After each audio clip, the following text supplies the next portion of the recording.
We got another one, boys. Hi, I'm Jamie. This is Dead Dodge Garage, and this is yet another 426 Hemi in pieces. You know, it really hasn't been all that long since I'd never even touched one of these 426 engines, and now we're on like number 5. I don't know why the universe keeps making them appear. It just do. I've done videos on multiple 426s in the last few months. The overarching theme between all of them is every single Hemi's been blown up multiple times, and this one is no exception.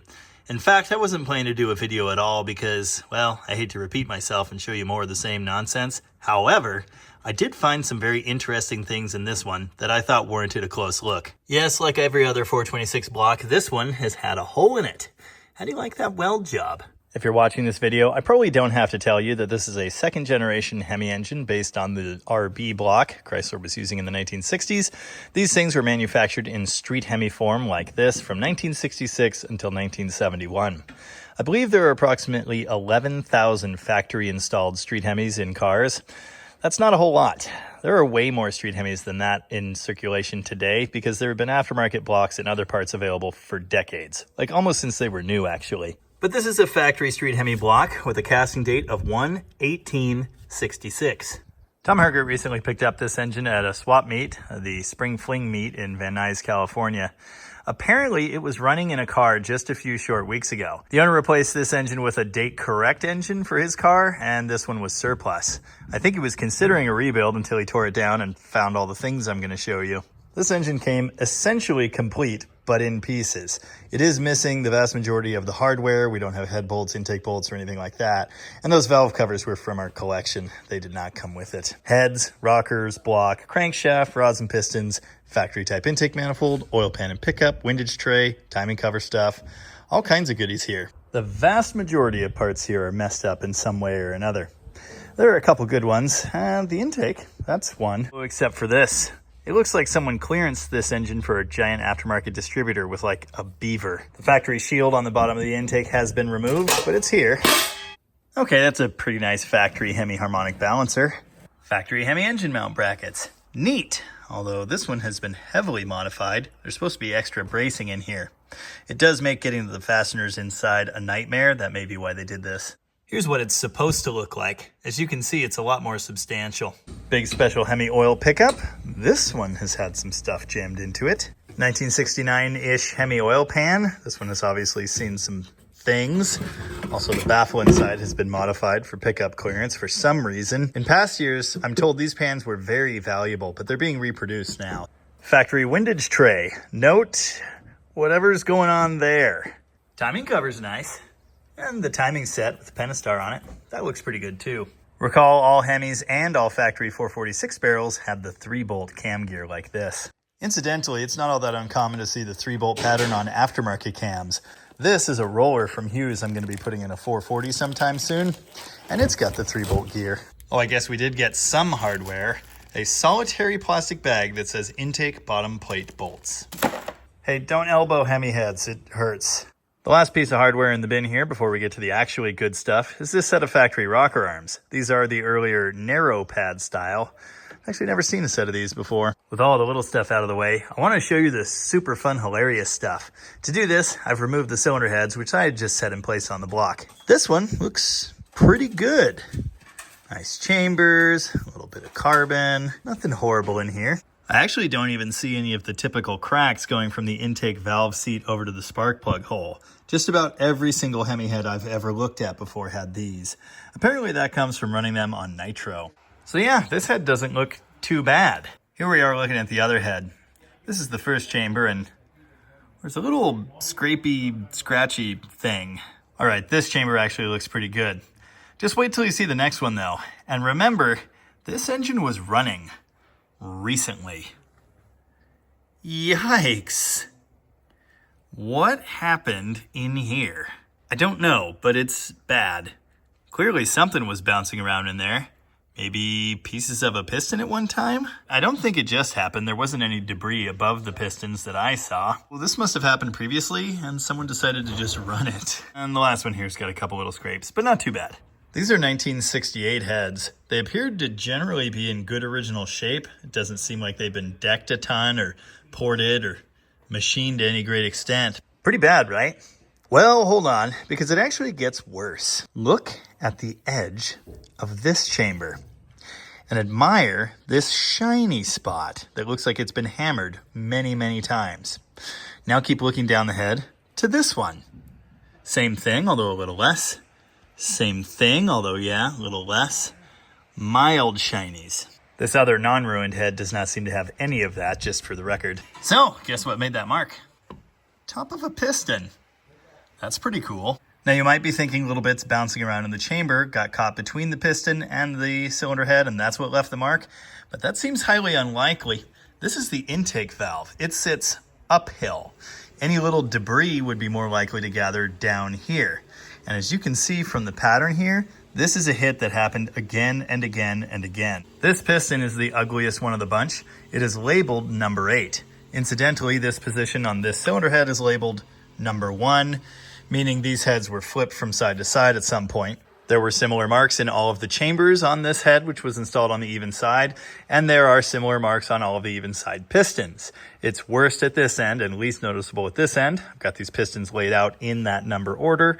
Here's number 8, here's number 6, number 4, and number 2. Number 2 is really faint.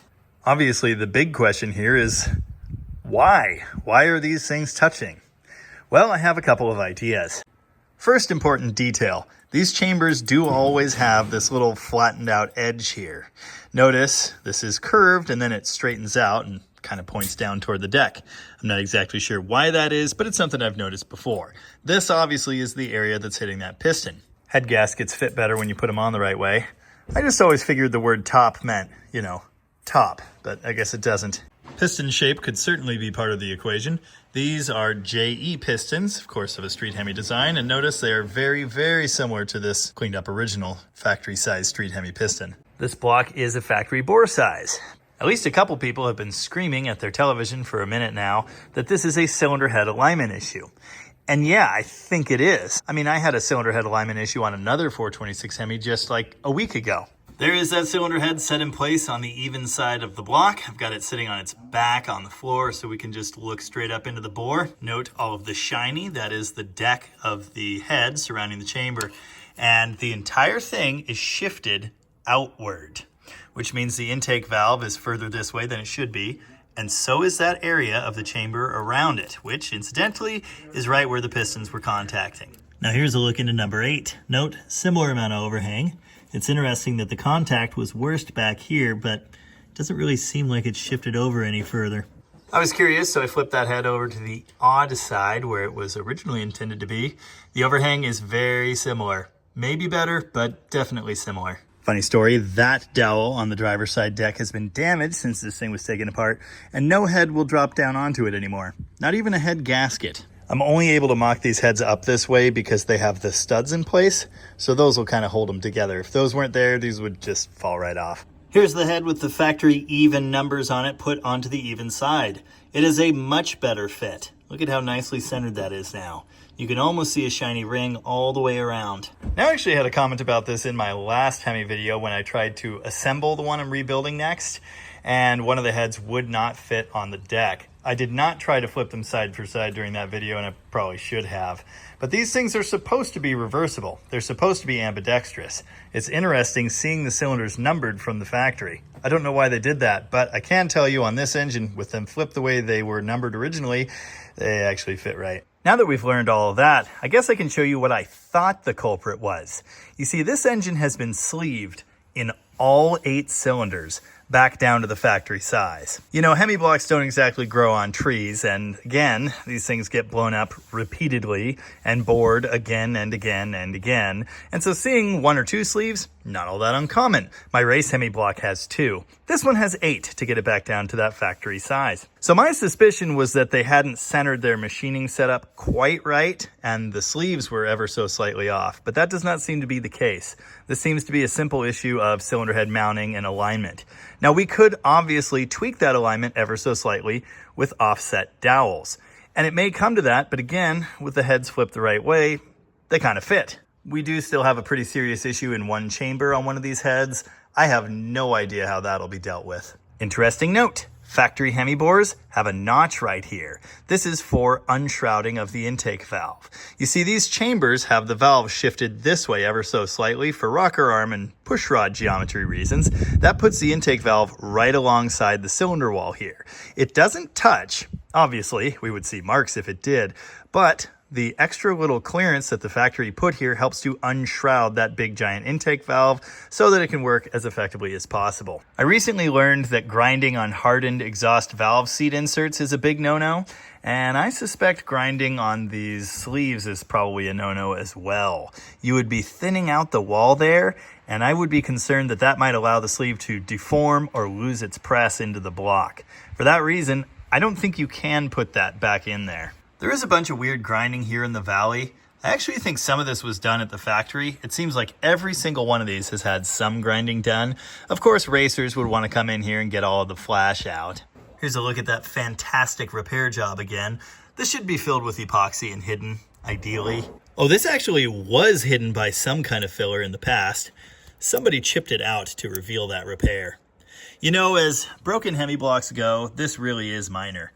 My race Hemi block has two giant windows in the side, caused by the same thing, of course. Here's a look at that repair from the back side. There's a chunk of steel welded there. Also, right next to it, you can see notches caused by the same thing that caused the hole, a broken rod. There's corresponding damage in the cylinder right next to it. That should come as no surprise. Of course, you can see the sleeve sticking through that damage there. It actually gets even better because cylinders 3 and 4 both have big gnarly damage spots as well. This block has seen some serious stuff. Again, normal 426 things. So yeah, all of that's not great, but hang on, because there's more. Circling back to this whole windage tray thing, remember those scrapey marks? Those appear to have been caused by these aftermarket rod bolts. They say CP on them, and they have clearly been ground because they were too long. I don't know if they were ground after this happened or previously and they still hit. No idea, but that's really fun. The fun continues.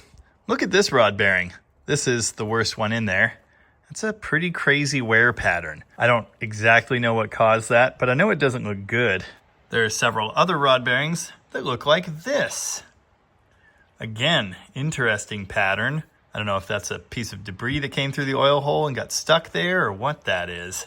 But it's not pretty. Although it's not totally destroyed, many of the journals on the crank are scored as well.